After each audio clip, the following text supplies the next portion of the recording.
Hi everyone, welcome back. Today we're taking a look at the Aperlite YH-500C, which is the Canon version. There is a Nikon version as well, as far as I know. This is a low-budget flash, fairly simple, not very high power, but it does have one very cool feature, which is that it has a very reliable TTL mode, which is, of course, the automatic mode, so the mode that communicates with the camera to give you an automatic flash power, or flash exposure. So in TTL mode, if I have this set to about +2 in the exposure compensation, which basically means just give me more light or give me less light. So this is a +2, meaning give me 2 stops more light.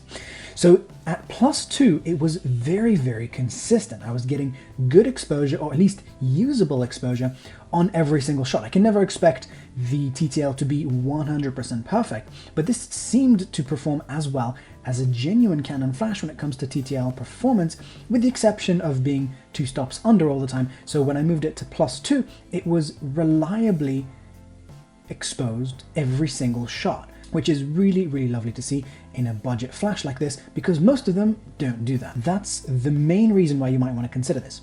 Now, how does the rest of the flash do? Well, it's very, very basic. You have basic controls. I do like the fact that it's a straight on-off button, not a hold and press button. I really don't like those. It turns on nice and quick. It does make a little bit of a grungy sort of noise when you change the zoom, which would happen every time you turn it on. So it would move to 50, which is a little bit annoying. If you change this to something else, for example, if I move it to 24mm, which is how wide of a beam you want to come out of here, and then, if I turn it off, turn it back on again, it's going to sometimes remember it. Like right now, it remembered it, sometimes it won't. So yeah, not ideal. Then we have the mode button, the zoom button, these control pads here, and then for some reason we have 2 pilot buttons, one there and one there. Pilot just meaning a test button. So the modes here are TTL mode, that's the automatic exposure. Then we have manual mode, where we can go from full power to 1,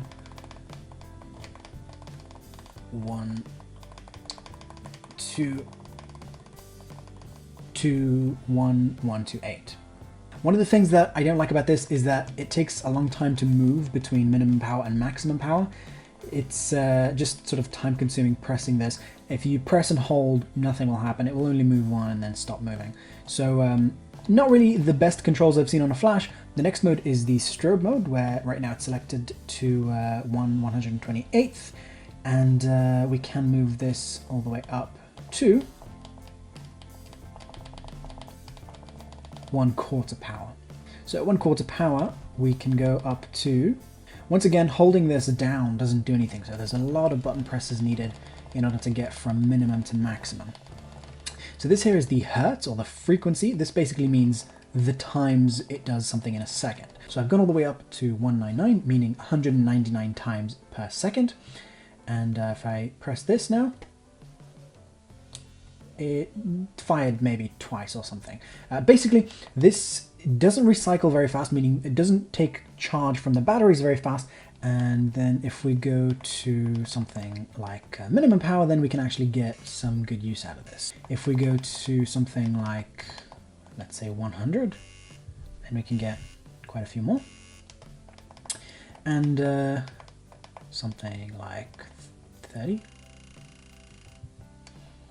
Yeah, so I mean, it's usable as a strobe if you really wanted to.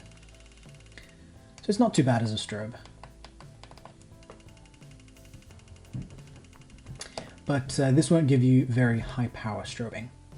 Then we have slave 1 mode, where you would connect a wireless trigger to here, and then a wireless trigger to here, and press the button and this will go off wirelessly.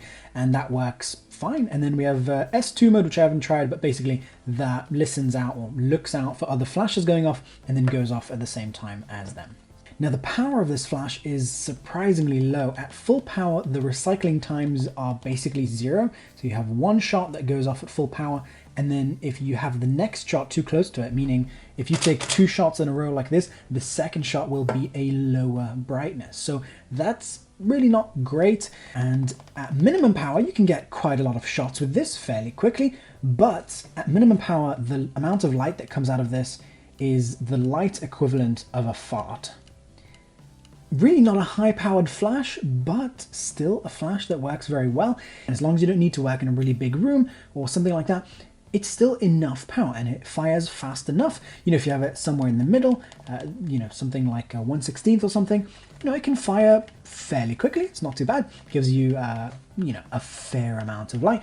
Not anything that would be a problem to expose with today's cameras. I mean, I didn't have to go to very high ISOs with this or anything like that. But this is a lower power than some other flashes.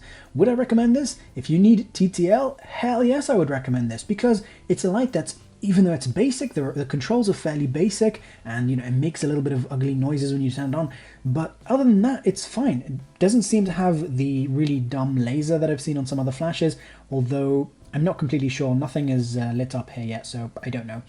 And the automatic off time, I don't know if there's a way to change that. I didn't find a way to change that. It does turn off automatically a little too quickly, but it turns on automatically when you half press your shutter, so it shouldn't be a big issue.